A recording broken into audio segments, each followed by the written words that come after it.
The Los Angeles World Affairs Council is happy to join with the mayor and the city of Los Angeles in presenting this distinguished program. We have a few people that we would like to present. First, representing the Los Angeles City Council, we have Councilman Bradley.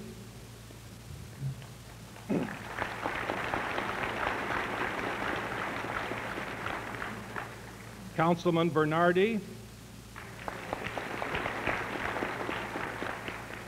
Councilman Mills. And Councilman Lindsay.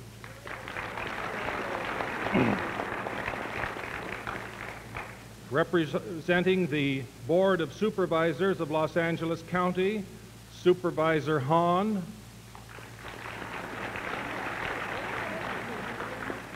And Supervisor Dorn.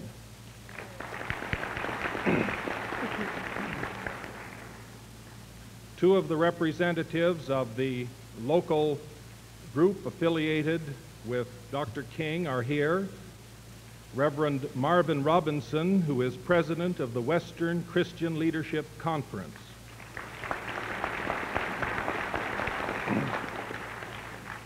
And the Reverend Thomas Kilgore, Jr., who is director of the West Coast Bureau of the Southern Christian Leadership Conference.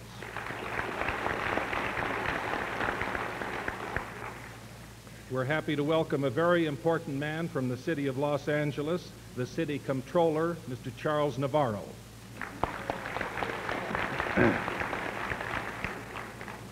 We're very happy to have our distinguished fellow citizen, Mr. Charlton Heston.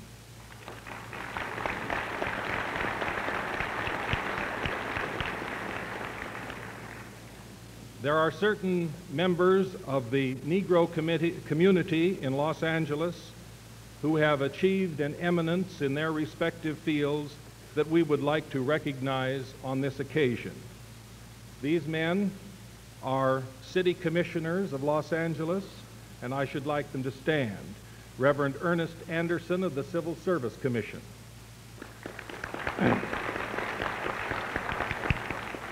Henry O'Brien, Jr., the Fire Commission.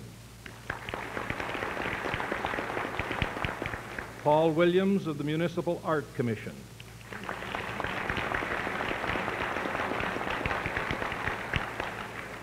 Attorney Herbert Greenwood, Housing Authority Commission.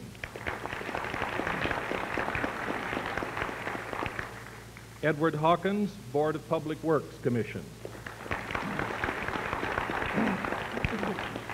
Attorney Albert Hudson, Police Commission. And Mrs. Margaret Moore of the Social Service Commission.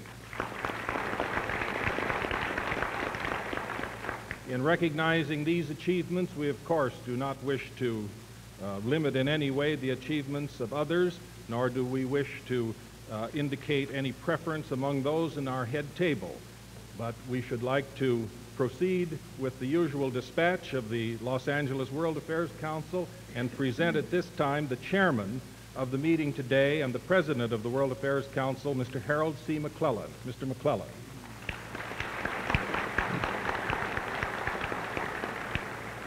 Thank you, Walter. Ladies and gentlemen, we welcome you, all of you, to this very important joint meeting of the World Affairs Council and the City of Los Angeles community. And to present now the respect and regard and the welcome on behalf of the City of Los Angeles, the Mayor of Los Angeles, the Honorable Sam Yorty.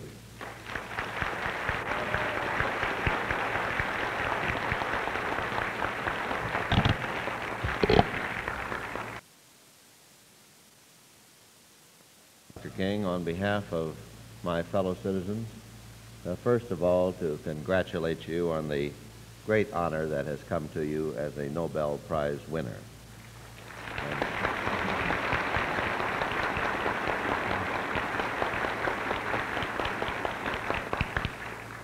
And secondly, on this occasion, as has been my privilege on other occasions, to welcome you to our city, where you know that the welcome mat is always out, and where our fellow citizens have demonstrated today their feeling of affection and admiration for you and the tremendous work in which you are engaged.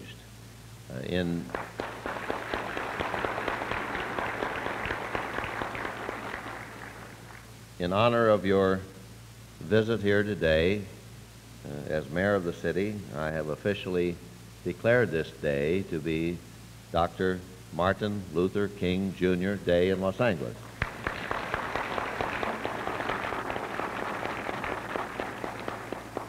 And so that during more trying circumstances and in other places, that you will be reminded of the spiritual strength you can draw from the good wishes and the prayers of all your friends. We have put this resolution in a permaplaque, and I hope that it can occupy a place among the others with which you have been so richly endowed and honored.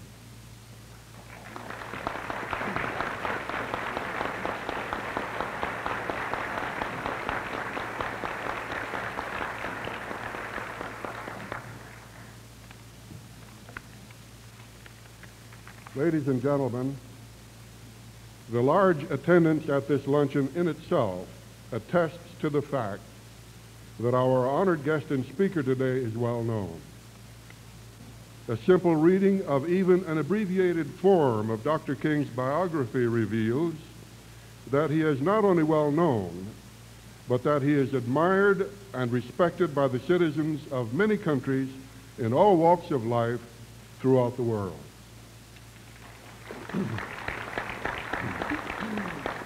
A reading of this document also enables the reader to understand why this is so. Born in Atlanta, Georgia, Dr. King is the son of a Baptist minister of the gospel. He attended public schools in Atlanta, gaining his higher education at Morehouse College, Crozier Theological Seminary, the University of Pennsylvania, and Harvard University. He earned his Doctor of Philosophy degree at Boston University in 1955. Our speaker has received honorary degrees from at least 10 different colleges and universities. A 1957 Gallup poll revealed that Dr. King was, even then, one of the most admired religious leaders in the world. In that same year, Time magazine selected him as one of the most outstanding personalities of the year. And again in 1963, Time named him as its own Man of the Year, stating that he had become the unchallenged voice of the Negro people and a disquieting conscience of the white. One is reminded of another famous crusader of the 15th century, named Martin Luther, who once said, "It is my business to remove obstructions, to cut down thorns, to fill up quagmires, and to open and make straight the paths. But if I must necessarily have some failing, let me rather speak the truth with too much severity than once act as the hypocrite and conceal the truth." Ladies and gentlemen, the 1964 winner of the Nobel Prize, Dr. Martin Luther King.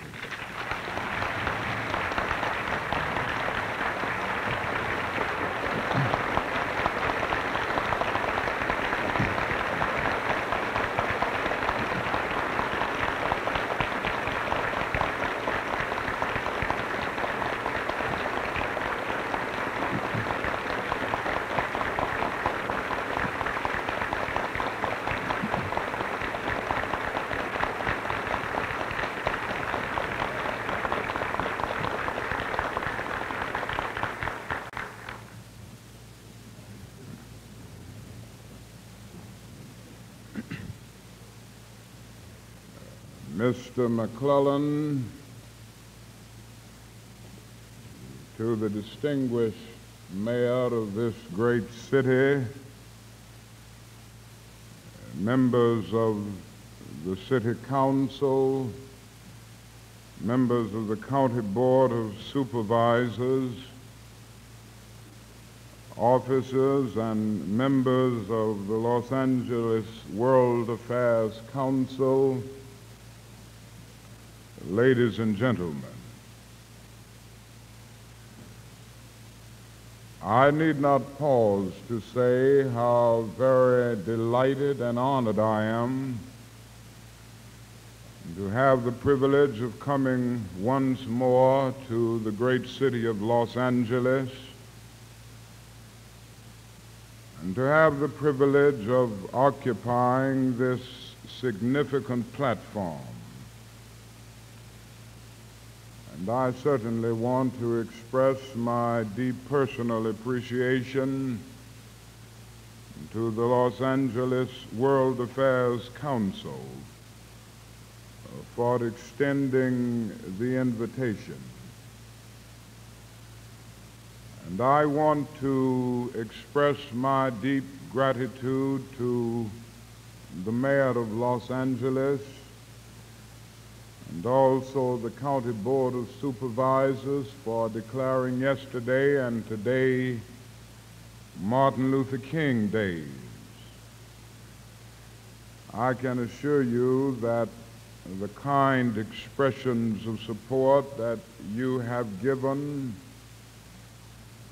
are of inestimable value for the continuance of my humble efforts. And I can also assure you that my experience here in Los Angeles for these days is a refreshing contrast to Selma, Alabama, and the wonderful things that you have said about me and your resolutions are glaringly different from the things that Sheriff Jim Clark says about me down in Dallas County. And I guess I'm human enough to like to hear nice things about myself occasionally.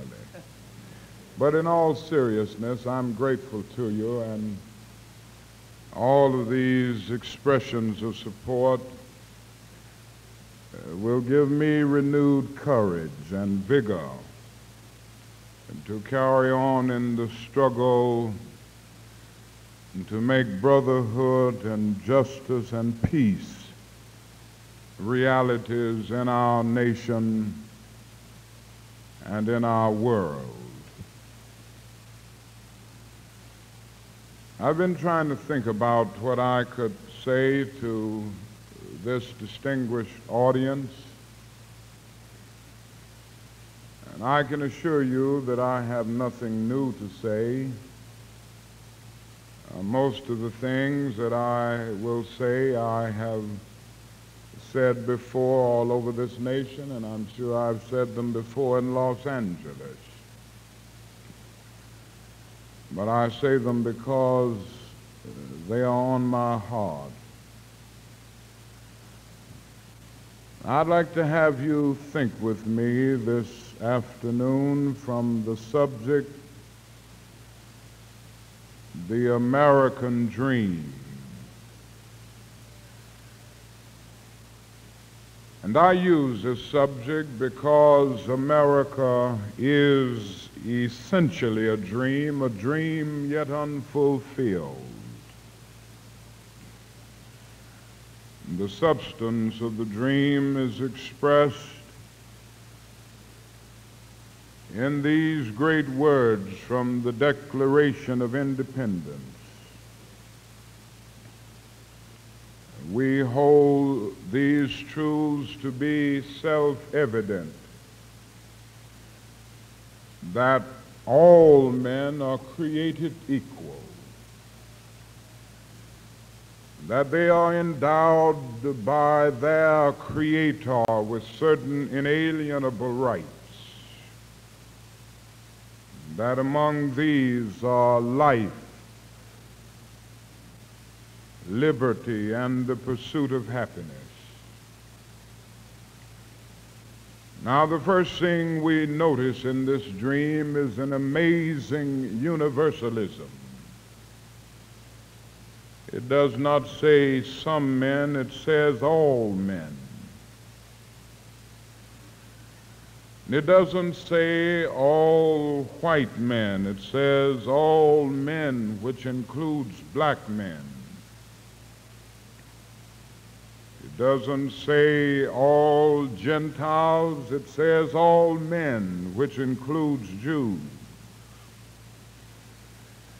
It doesn't say all Protestants. It says all men, which includes Catholics. And then that is something else in this dream. That is one of the basic things that distinguishes our form of government from totalitarian systems. It says that each of us has basic rights that are neither conferred by nor derived from the state. They are gifts from the hands of the Almighty God. Very seldom, if ever, in the history of the world has a socio-political document expressed in such profound, eloquent, and unequivocal language the dignity and the worth of human personality. The American dream reminds us that every man is an heir of a legacy of dignity and worth. This is a great dream. But ever since the founding fathers of our nation dreamed this dream, America has been something of a schizophrenic personality, tragically divided against herself. On the one hand, we have proudly professed the great principles of democracy, but on the other hand, we have sadly practiced the very antithesis of those principles. Indeed, slavery and racial segregation have been strange paradoxes in the nation founded on the principle that all men are created equal. But now, more than ever before, our nation is challenged to realize this great dream. For the shape of the world today does not permit us the luxury of an anemic democracy. And the price that our country must pay for the continued oppression of the Negro or the Mexican, the Puerto Rican, or the Indian, or any other minority group is the price of its own destruction. For the hour is late. The clock of destiny is ticking out, and we must act now before it is too late. And so, my friends, all people of goodwill are challenged to work with zeal and determination to make the American dream a reality. And I would like to suggest some of the things that we must do in order to bring this dream into full realization.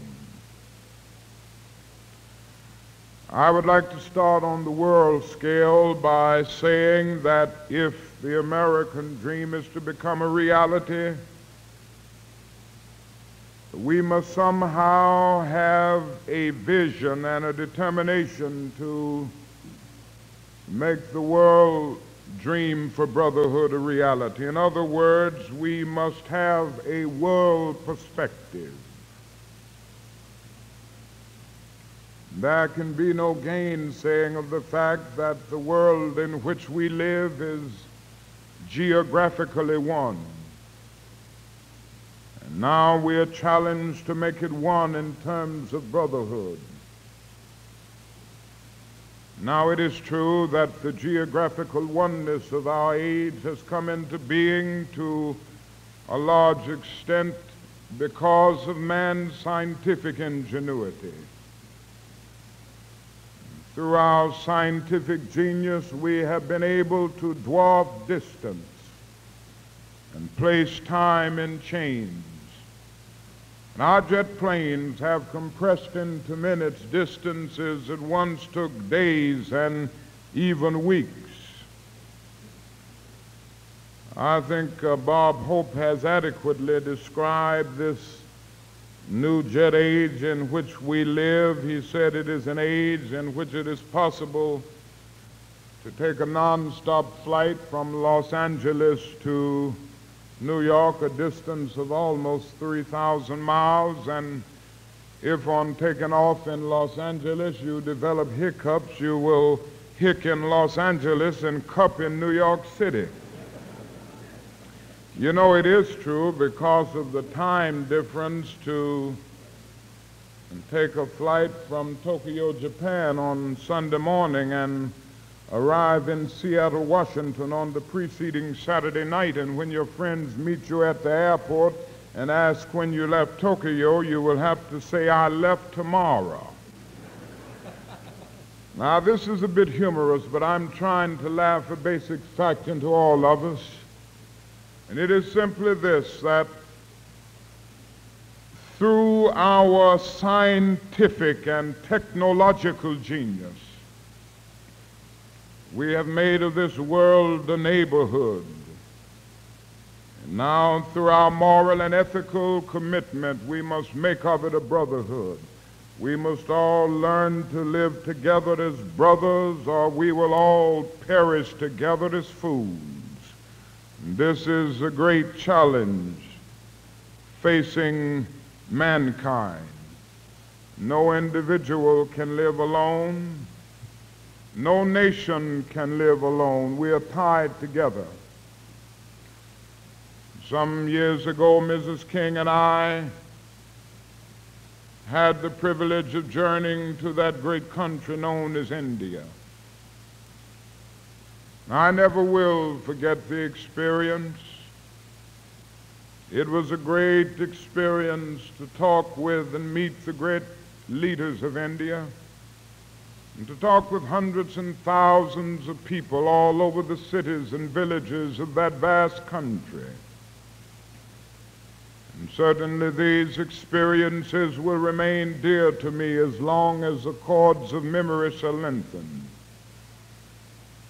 But I say to you this afternoon that there were those depressing moments.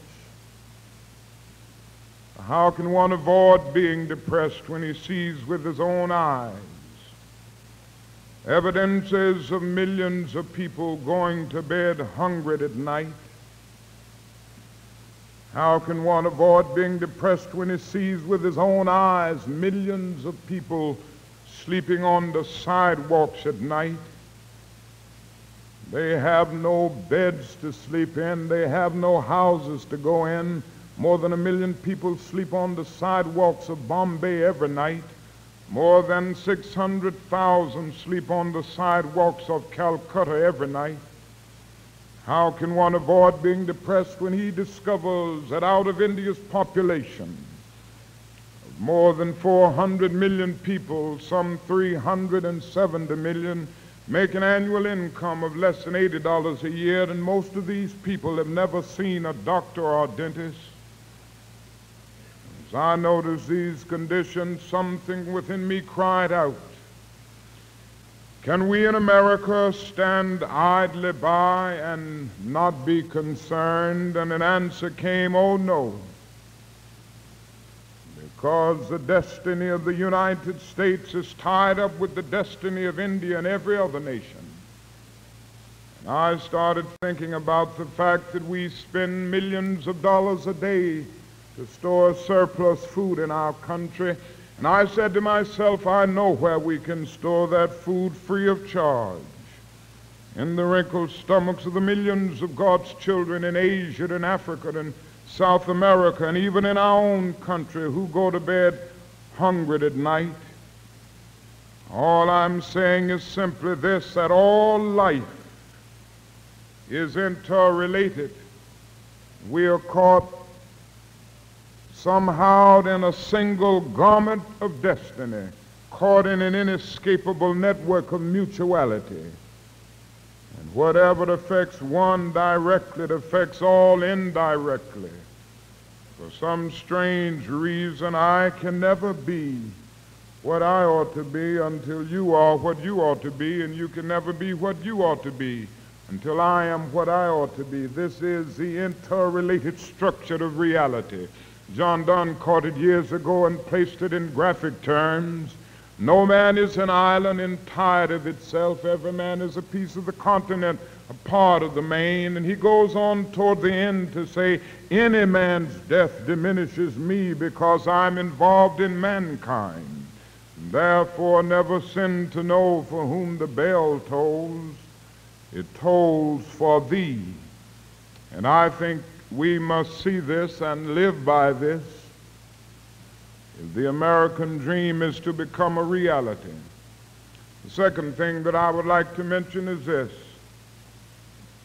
that we must see more than ever before the essential immorality and sinfulness of racial segregation.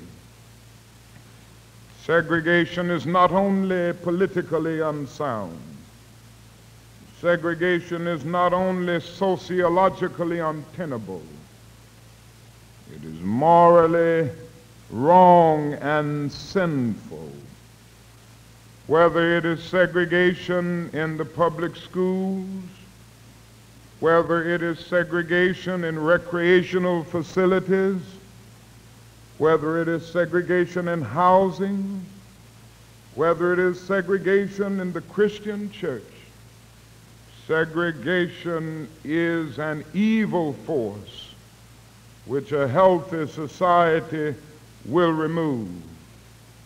Segregation is evil, to use the words of the great Jewish philosopher Martin Buber, because it substitutes an I-it relationship for the I-thou relationship. Somewhere the great theologian Paul Tillich has said that sin is separation. And what is segregation but an existential expression of man's tragic estrangement, his awful segregation, his tragic sinfulness? Segregation is an evil force which we must work with determination to remove.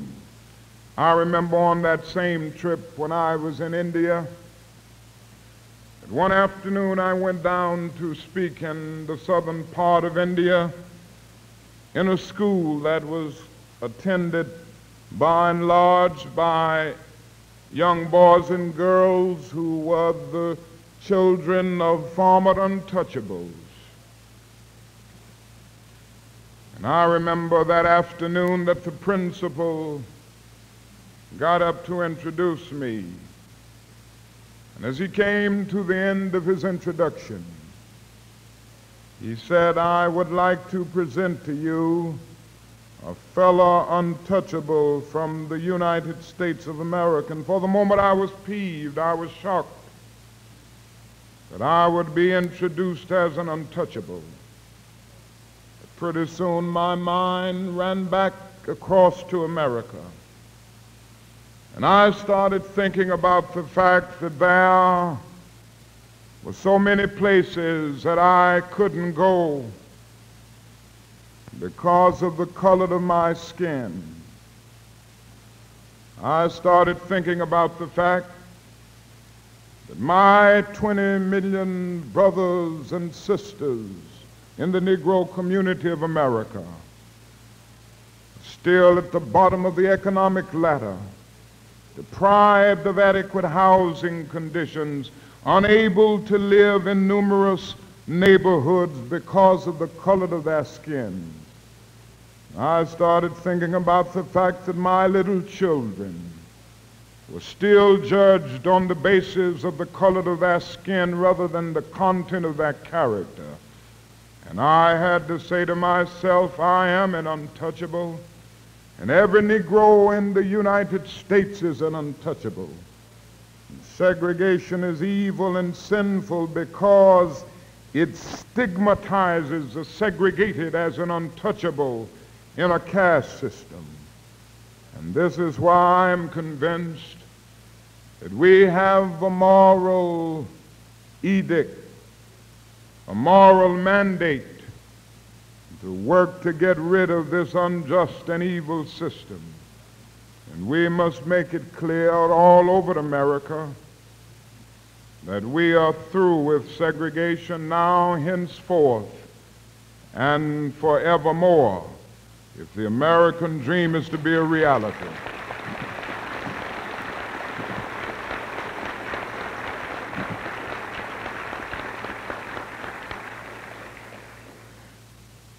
Now, if this dream is to be fulfilled, we are challenged to get rid of the notion once and for all that there are superior and inferior races. It is a strange and tragic notion. It has created many problems in history. Out of this notion came the whole doctrine of white supremacy. And certainly our academic principles have refuted this. Many great minds in the anthropological sciences, such as Margaret Mead, Ruth Benedict, Melvin Herskovits, and others, have revealed that there is no truth in the idea of superior and inferior races. There may be superior and inferior individuals academically and intellectually in all races, but they have revealed that their long years of study reveal no truth in this idea. And yet the notion still lingers around. Now, there was a time, strangely enough, that people tried to justify this idea on the basis of the Bible and religion. It's unfortunate that people will misuse the Bible and religion to justify their prejudices. But this has so often happened, and so there was a time when it was argued from even pulpits over the nation that the Negro was inferior by nature because of Noah's curse upon the children of Ham. The Apostle Paul's dictum became a watchword, servants, be obedient to your master. And one brother had read the logic, probably, of the great philosopher Aristotle. You know, Aristotle did a great deal to bring into being what we now know as formal logic in philosophy. And in formal logic, you have a big word known as the syllogism. And the syllogism has a major premise, a minor premise, and a conclusion. And this brother decided to put his argument of the inferiority of the Negro in the framework of an Aristotelian syllogism. He came out with his major premise, all men are made in the image of God. Then came his minor premise, God, as everybody knows, is not a Negro, therefore the Negro is not a man. This was the kind of reasoning that he came up with. And this existed for a long time. And I think by and large people have gotten away from these biblical and religious arguments.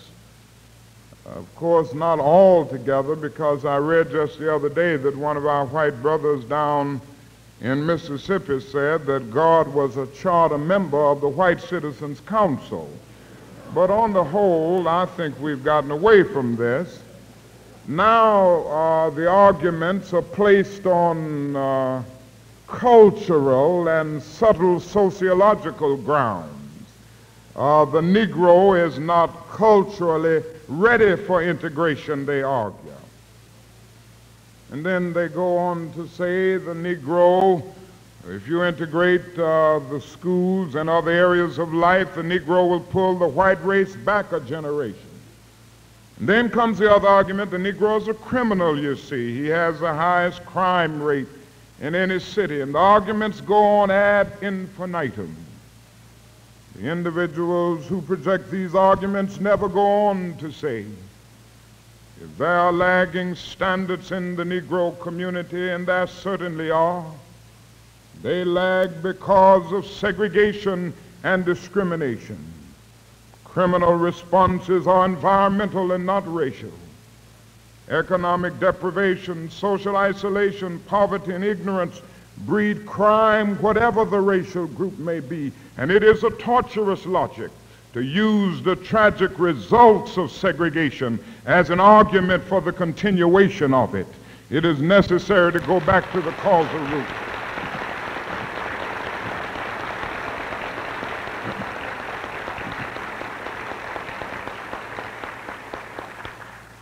So it is necessary to see that there is no truth in this idea, superior and inferior races. We have too many individual examples to refute it. We have within the Negro community and the community of minority groups all over this country examples to reveal that human nature cannot be cataloged.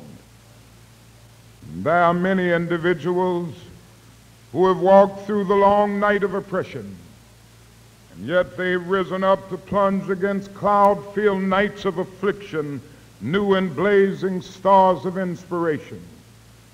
So from an old slave cabin of Virginia's hills, Booker T. Washington rose up to be one of America's great leaders. He lit a torch in Alabama and darkness fled. From the red hills of Gordon County, Georgia, in the arms of a mother who could neither read nor write, Roland Hayes emerged as one of the great singers of the world and carried his melodious voice into the palaces and mansions of kings and queens.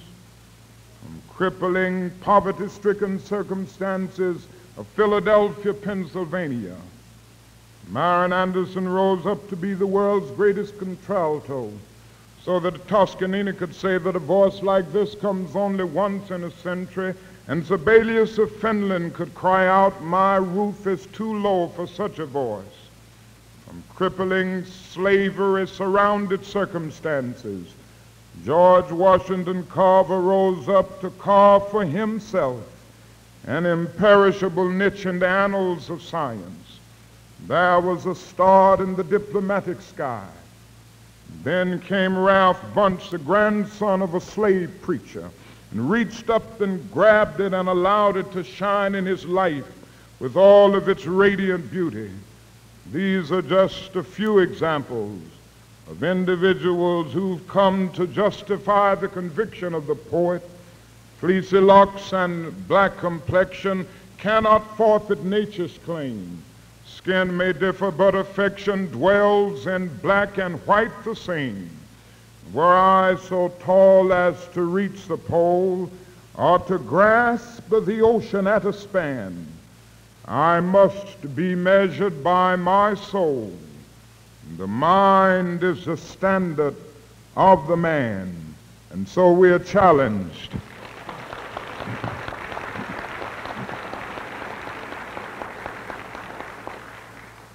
So we're challenged to get rid of the notion once and for all that there are superior and inferior races. Now, in order to do all of this, it is necessary to move out of the ideational realm into the arena of action.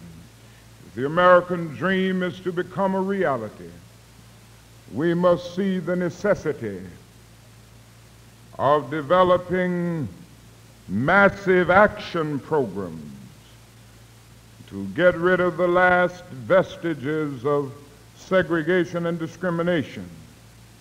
We must see the immorality of segregation. We must have a world perspective. We must get rid of the notion of superior and inferior races. But after we have done these ideological jobs, we've got to move into the arena of action to make them real and to implement them. This problem will not work itself out. If it is to be solved, men of goodwill must get together and work to solve it.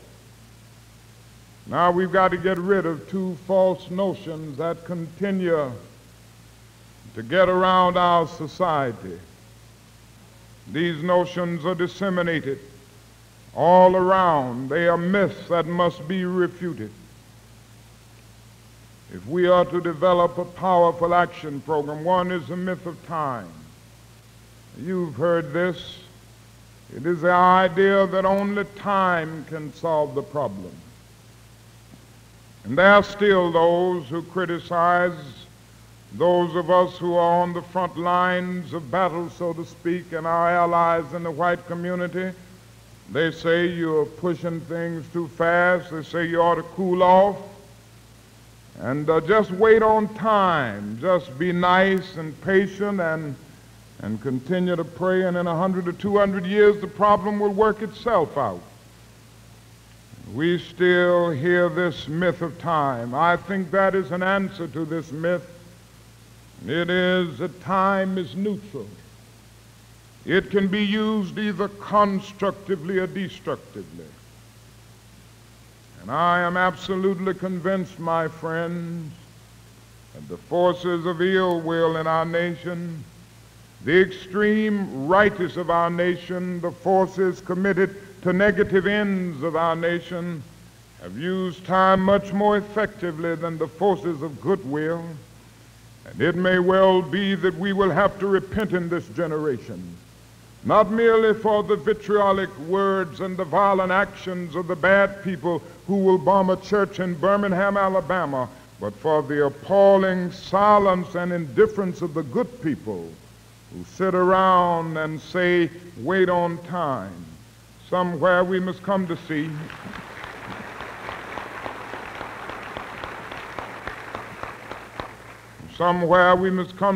that human progress never rolls in on the wheels of inevitability. It comes through the tireless efforts and the persistent work of dedicated individuals who are willing to be co-workers with God, and without this hard work, time itself becomes an ally of the primitive forces of irrational emotionalism and social stagnation. We must help time and realize that the time is always ripe to do right. Now the other myth that gets around a great deal, it's all over, and I'm sorry to say that it's even in California. It's the notion that you can't solve the problems that we face in housing or in civil rights generally through legislation. It's the notion that you've got to change the heart, and you just can't get at this problem through legislation. People have preached this, and apparently they believe it. Now, I'm a preacher, and I believe firmly in the new birth. I preach Sunday after Sunday about repentance and conversion. I major in heart-changing business. This is my work, and I believe in changing the heart. I think that's so important, and I preach about it all the time.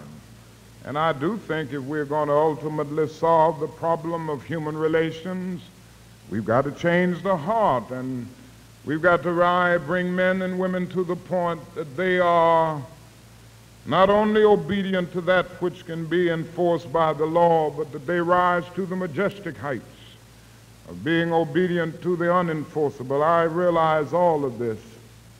But after saying this, I think it's necessary to point out the other side.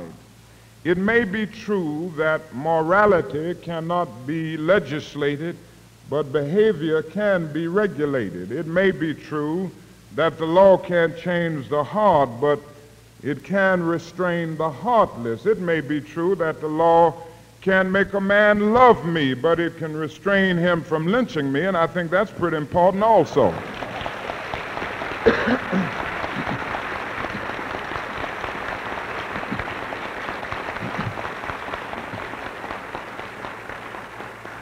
So while legislation may not change the hearts of men, it does change the habits of men. And when you change the habits of men, pretty soon the hearts will be changed. The attitudes will be changed.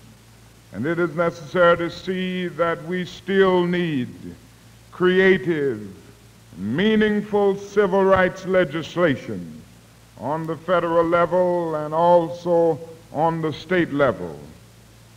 And I need not labor this point. I'm sure that you are aware of the fact that there are still numerous problems in every community that we've got to deal with. I think it was very unfortunate for our whole nation that the Fair Housing Bill of the state of California was defeated.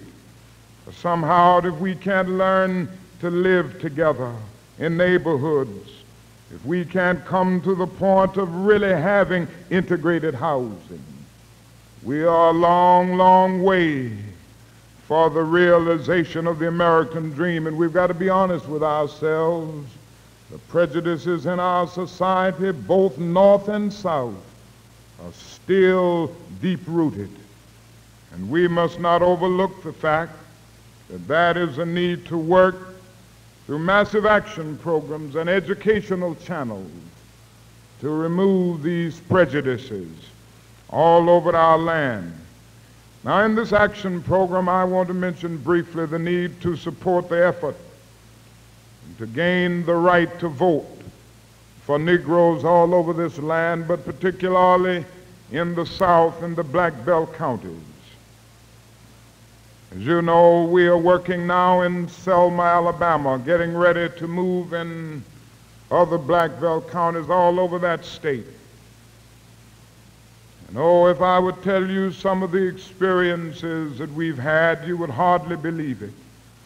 In trying to do the simple thing of getting registered in order to vote as a citizen. In Dallas County, there are 15,125 Negroes of voting age. Only about 325 are registered. There are 14,000 white persons of voting age. 9,420 some odd are registered. This is a glaring pattern of discrimination. When a white person goes down to register, he's automatically registered. When a Negro goes to register, he confronts complex literacy tests with questions that a PhD in any field or a person with a law degree from the best law schools of our nation couldn't answer, to the even more difficult question of how many bubbles do you find in a bar of soap, and they tell me they ask questions like that occasionally. And this is tragic indeed. I was going over the examination that is given to Negroes in Selma just a few days ago, and I say to you very honestly that I don't believe Chief Justice Warren could pass that test. It is just that absurd, and it is just that complex, that complicated. But not only the literacy test, Negroes face the threat of arrest the minute they go to the courthouses in these Black Belt counties. They get together to go to register. So often they are immediately arrested for unlawful assembly, any charge, disorderly conduct, disturbing the peace, contributing to the delinquency of a minor, contempt of court. And then above all of that stands the sheriff. And in these rural Black Belt counties, the sheriff is a symbol of all of man's inhumanity to man. They so often beat us. They so often use cattle prods to keep us from going in to register. They throw us in crowded jail cells and treat us as if we were wayward animals. And this is a long story of the Negro's search to get the ballot. But if we are to change conditions in Selma, we've got to get it. In the adjoining county, Lowndes County, Negroes outnumber whites 5-1. In Wilcox County, Negroes outnumber whites 3-1. And in both of these counties, you don't have a single Negro registered to vote. I just think if Negroes could register to vote in those counties, things would change in Alabama, Governor Wallace would talk a different way. Every political leader would act differently. Negroes would be able to live on paved streets. In Selma, Alabama, the average Negro makes only $12 or $13 a week. The Negro could work. He would make more than $12 or $13 a week. If the Negro could vote, he would change the very political structure and liberalize the total political climate. And so there is need for new legislation to grapple with this problem in Alabama, in Mississippi, in Louisiana, and other states. I've been talking with President Johnson and Attorney General Katzenbach over the last few days about this problem. Fortunately, I think they're getting ready to offer new legislation to the Congress of our nation. And I would like to urge every person under the sound of my voice to give the kind of support to this legislation in order to get it through in a speedy manner, the kind of support that we need. Certainly we don't need a filibuster. We don't need this bill going through a lot of committees and getting bogged down with the paralysis of analysis. We all know what is happening to Negroes in Alabama and Mississippi, and that bill is an urgent necessity now. And it is my hope that in the next few weeks we can get this bill through so that Negroes can register to vote. This is a part of the massive action program that I'm talking about. Now let me say just a thing about the economic problem which we face, because this is so important. The Negro is still perishing on the lonely island of poverty in the midst of a vast ocean of material prosperity. My friends, that is nothing more dangerous than to develop a society in which a large segment of that society feels that it has no stake in that society. That is nothing more dangerous than produce people in any community who feel that they have nothing to lose. They have no jobs to go to. They have no decent homes to live in. These are the people that will riot. These are the people that will fail to listen to the pleas of nonviolence. And so in order to deal with a potential problem that can lead to social disruption, we've got to solve this problem of joblessness, this problem of unemployment, this problem of inadequate jobs when Negroes are employed. The problem is becoming more difficult today. We as a race, because of limited educational opportunities and because of a lack of apprenticeship training or denial of it, and outright discrimination, we've been limited to unskilled and semi-skilled labor by and large. And now, because of automation and cybernation, these are the jobs that are passing away now. And so we must have massive retraining programs. Industry must be benevolent enough to do some on-the-job training. We have been exactly 345 years behind in America because of the legacy of slavery and segregation. And we realize this. And in order to atone for the injustices and the indignities that Negroes have faced all of these years, I think that labor and industry and the government must go out of the way to try to provide opportunities for Negroes to be able to catch up and move into the mainstream of American life. And this is an opportunity.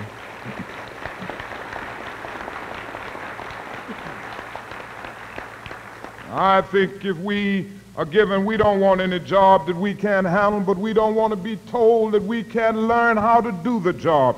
Given the chance, we can learn it and we can produce.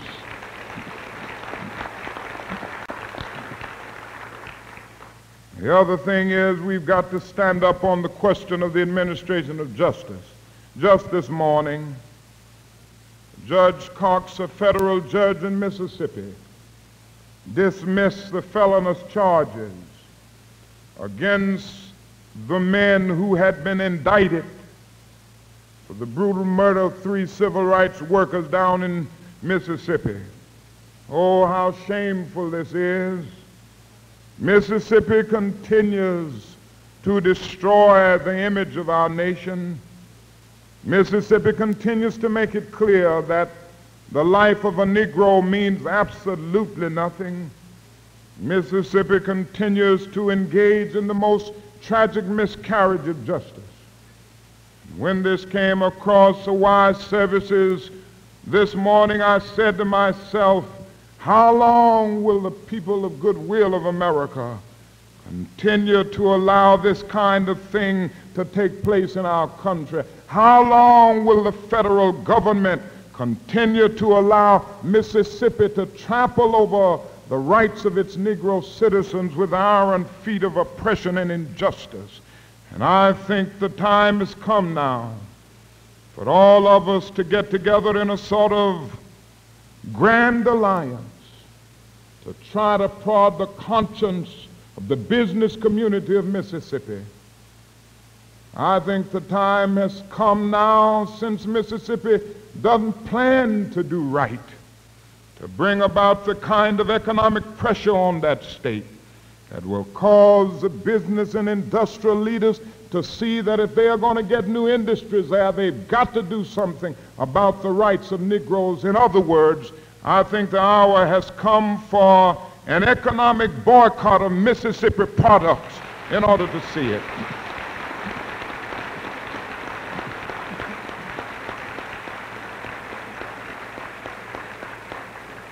And I believe if we could do this, we would see changes almost overnight in the state of Mississippi. And so there are many challenges. Let me say to you as I move toward my conclusion that I'm still convinced that in working through this massive action program, that nonviolence is the most potent weapon available to oppress people in their struggle for freedom and justice. I still believe that violence is both impractical and immoral in our struggle. And I will still continue to teach and preach all over this land that the old eye for an eye philosophy ends up leaving everybody blind. Certainly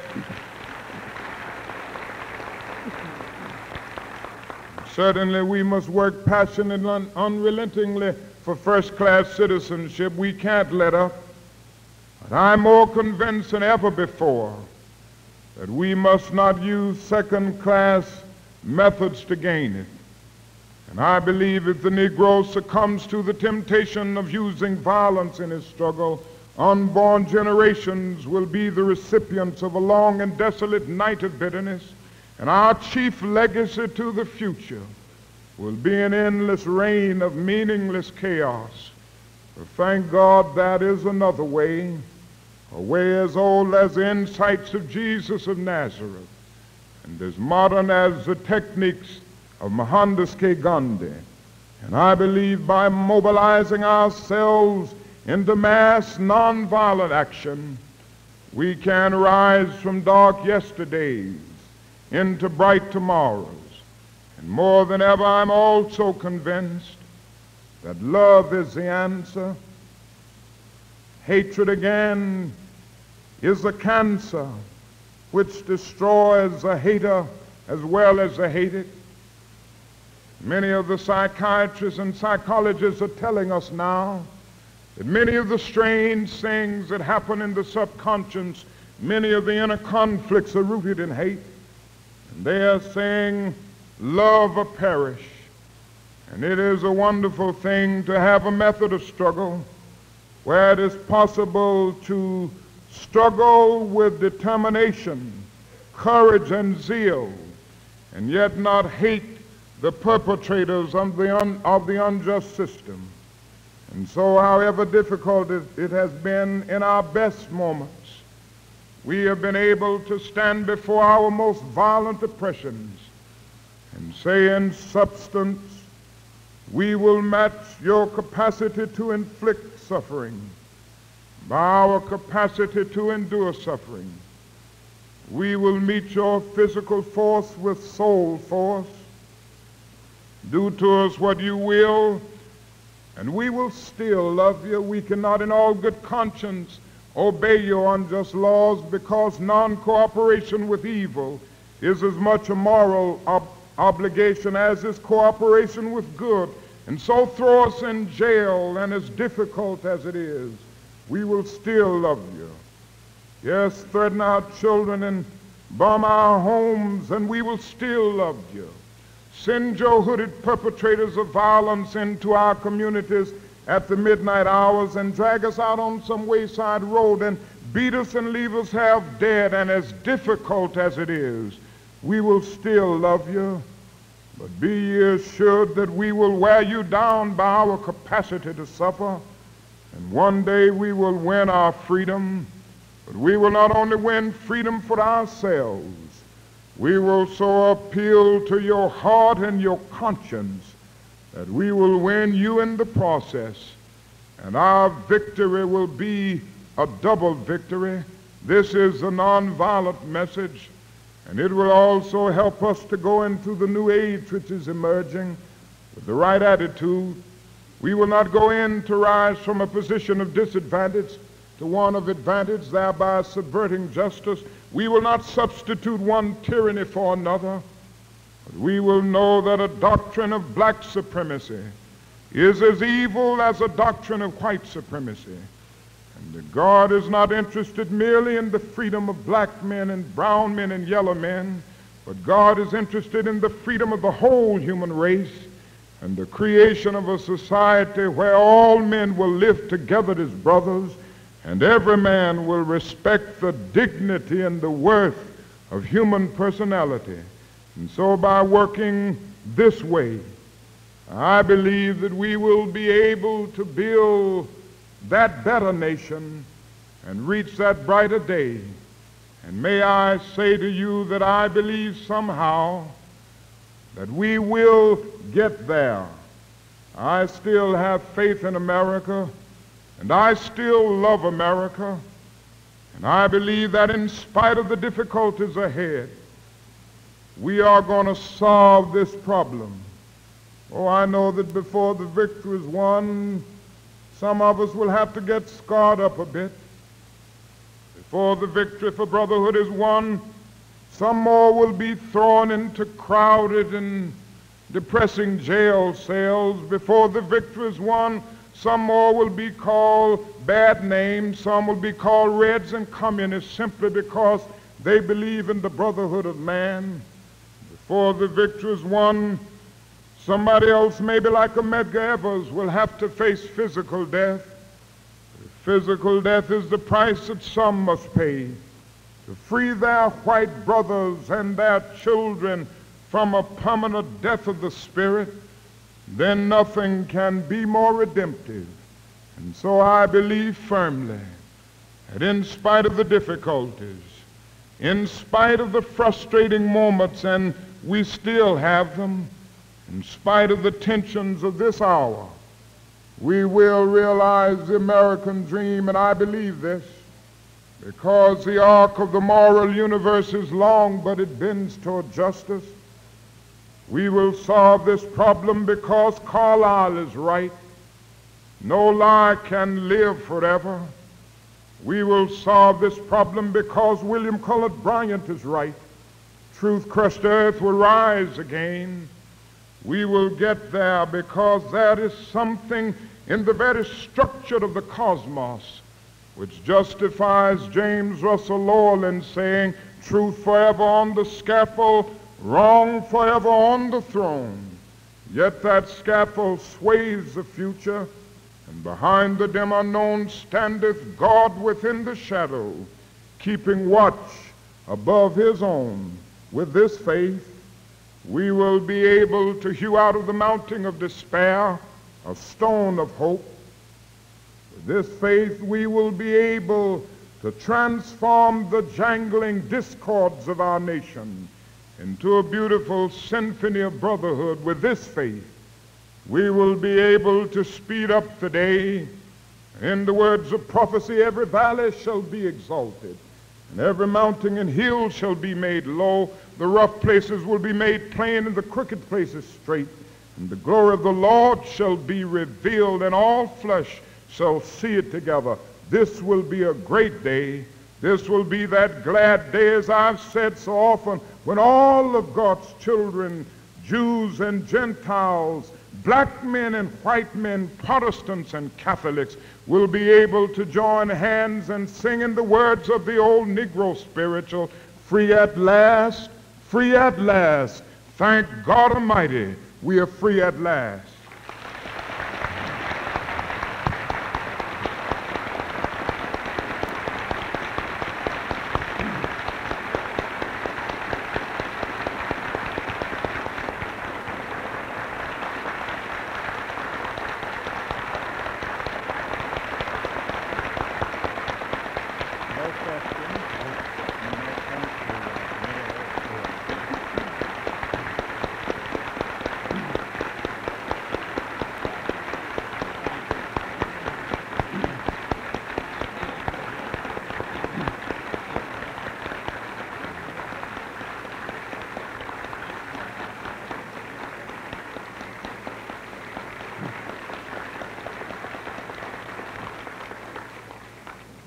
Ladies and gentlemen, you will find some printed matter on each of the tables. I commend it to you, and I hope you will take it with you and study it. Mr. Mayor, we deeply appreciate the cooperation of the city in making this event possible.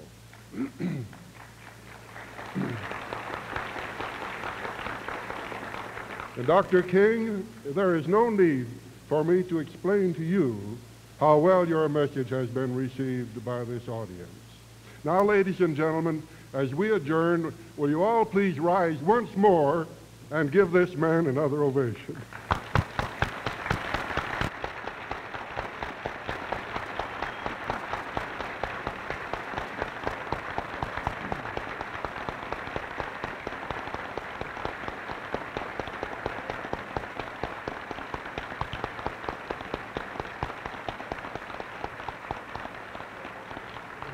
We stand adjourned.